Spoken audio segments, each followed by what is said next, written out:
ಭಾರತದ ಅತಿದೊಡ್ಡ ಗ್ರಾಮೀಣ ಕ್ರೀಡಾ ಉತ್ಸವ ಮೊದಲನೇ ಹಂತದ ಕ್ಲಸ್ಟರ್ ಪಂದ್ಯಗಳು ನಗರದ ಸರ್ಕಾರಿ ಜೂನಿಯರ್ ಕಾಲೇಜು ಮೈದಾನದಲ್ಲಿ ಆಗಸ್ಟ್ 16ರಂದು ನಡೆಯಲಿದೆ. ಪುರುಷರಿಗಾಗಿ ವಾಲಿಬಾಲ್, ಮಹಿಳೆಯರಿಗಾಗಿ ಥ್ರೋಬಾಲ್ ಪಂದ್ಯಾವಳಿಗಳು ನಡೆಯಲಿವೆ. ಫೈನಲ್ನ ಬಹುಮಾನದ ಮೊತ್ತ ವಾಲಿಬಾಲ್ಗೆ 5 ಲಕ್ಷ, ಥ್ರೋಬಾಲ್ನಲ್ಲಿ 5 ಲಕ್ಷ ಮೊದಲ ಬಹುಮಾನ ನೀಡಲಿದ್ದಾರೆ ಎಂದು 17ನೇ ಈಶಾ ಗ್ರಾಮೋತ್ಸವದ ಸಂಚಾಲಕರಾದಂಥ ಅರುಣ್ ತಿಳಿಸಿದರು. ಖಾಸಗಿ ಹೋಟೆಲ್ನಲ್ಲಿ ನಡೆದ ಪತ್ರಿಕಾಗೋಷ್ಠಿಯಲ್ಲಿ ಮಾತನಾಡ್ತಾ ಆದಿಯೋಗಿ ಎದುರಿನಲ್ಲಿ ಸೆಪ್ಟೆಂಬರ್ 21ರಂದು ಕೊಯಮತ್ತೂರಿನ ಈಶಾ ಯೋಗ ಕೇಂದ್ರದಲ್ಲಿ ನಡೆಯಲಿದೆ.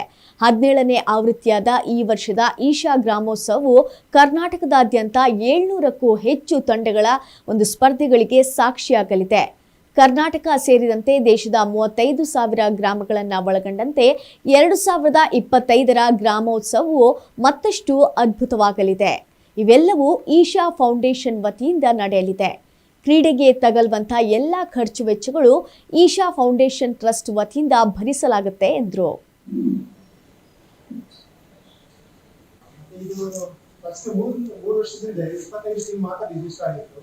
ಎರಡನೇ ವರ್ಷ 42 ಟೀಮ್ ಸುಮಾರು ರಿಜಿಸ್ಟರ್ ಆಗಿತ್ತು.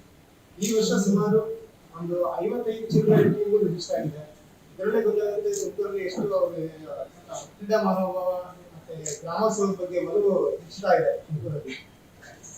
ಮತ್ತೆ ನಾವು ಈ ಕ್ಲಸ್ಟರ್ ಮಟ್ಟದ ಗೇಮ್ಸ್ಗಳಿಗೆ ಮೊದಲನೇ ಸ್ಥಾನ ಪಡೆದವರಿಗೆ 10,000 ಕ್ಯಾಶ್ ಮನಿ ಇರುತ್ತೆ.